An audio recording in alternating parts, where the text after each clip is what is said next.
We've all been there. In our careers, in our businesses, we hit a wall and we just assume, well, that's it. That's my limit.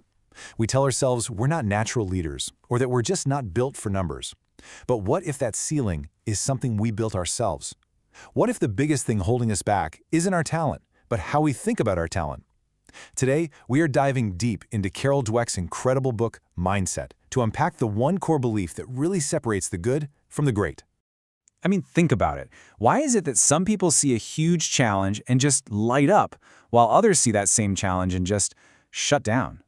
We are so obsessed with this idea of natural talent, but Dweck's research shows us there's something way more powerful, and more importantly, something we can actually control.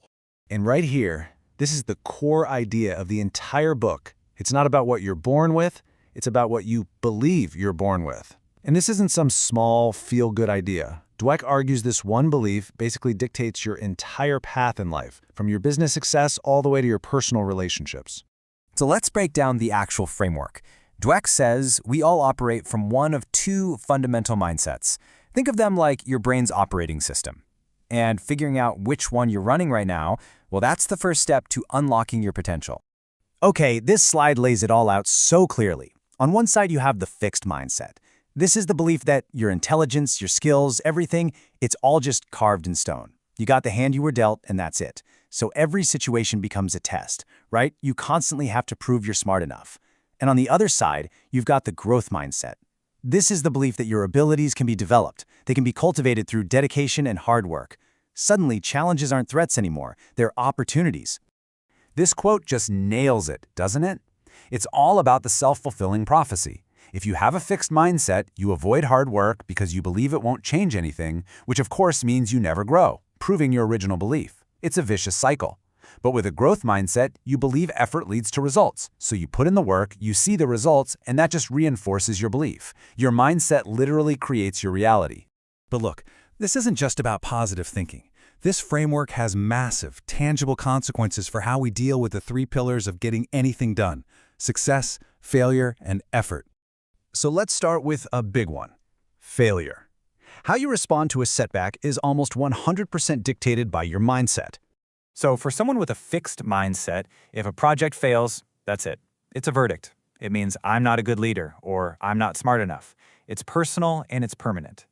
But someone with a growth mindset sees that same failure and you know what they see? Data. Just pure information. They're asking, okay, what did I learn here? What strategy can I try next time? It's not a label, it's a lesson. All right, next up, our relationship with effort.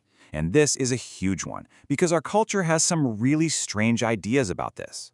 You know that myth that if you're a natural, it should just be easy? That's a total fixed mindset trap.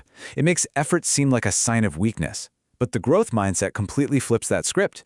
It sees effort as the engine of growth. Think about it. Go into the gym. If the weights feel easy, you're not getting stronger. It's the struggle, the effort that actually builds the muscle. And it's the exact same for our brains and our skills. Okay, so understanding all this is great, but how do you actually put it into practice? Let's get into the toolkit. How can you actively start building a growth mindset, starting today? It all starts with awareness. First, just listen. Hear that fixed mindset voice in your head. When you're facing a challenge and it whispers, "You can't do this, you're going to fail," that's it. Catch it in the act. Once you can hear that voice, you can start to question it. You can reframe its statements into questions. Instead of "I failed," you ask, "What can I learn from this?" That simple shift from a statement to a question is a total game changer. And I have to be really clear about this. This is not an overnight fix. Your current mindset has been built over years, and it's going to take time and real conscious effort to shift it. You're still going to have those fixed mindset moments. The goal here isn't perfection, it's just progress. Now, this next part is absolutely critical, because this idea has gotten so popular, it's also been simplified and misunderstood. Dweck herself talks about something she calls the false growth mindset, and avoiding it is key.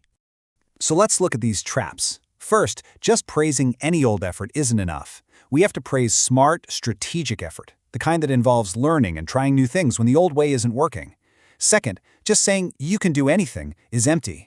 A real growth mindset is about helping people find the actual strategies and resources to get there.